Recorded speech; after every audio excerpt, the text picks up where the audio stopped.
नमस्कार, मी वृषाली पाटील. एका महत्त्वाच्या बातमीने सुरुवात करूया.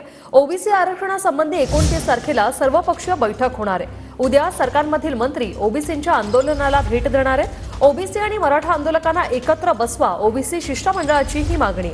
तर ओबीसी शिष्टमंडळाच्या मागणीला मुख्यमंत्री शिंदे यांनी दुजोरा दिल्याचं कळतंय. तर सरसकट मराठ्यांना ओबीसी आरक्षण देणार नसल्याचा सरकारचा शब्द असल्याचं भुजबळांनी म्हटलंय. सगळे सोऱ्यांचा निर्णय सर्वपक्षीय बैठकीत घेण्यात येणार असं भुजबळ यांनी म्हटलेलं आहे. सरकारची आणि ओबीसींची मॅनेज बैठक होती असं यावर पलटवार करताना जरांगे म्हणाले. सह्याद्रीवर झालेली बैठक ही मराठा समाजाविरोधात होती असं जरांगेंनी म्हटलंय. तर सरकार ओबीसी शिष्टमंडळाच्या बैठकीत काय ठरलं ते आपण पाहूया. मराठा समाजाला खोटी कुणबी जात प्रमाणपत्र दिली जाणार नाही. खोटे कुणबी दाखले देणं आणि घेणं दोघेही गुन्हेगार, त्यानुसार कारवाई. सर्व मराठा समाजाला सरसकट ओबीसी ही मागणी मान्य होणार नाही. एकाच योजनेचा फायदा घेता येईल यासाठी जातीचे दाखले आधार कार्डशी जोडणार.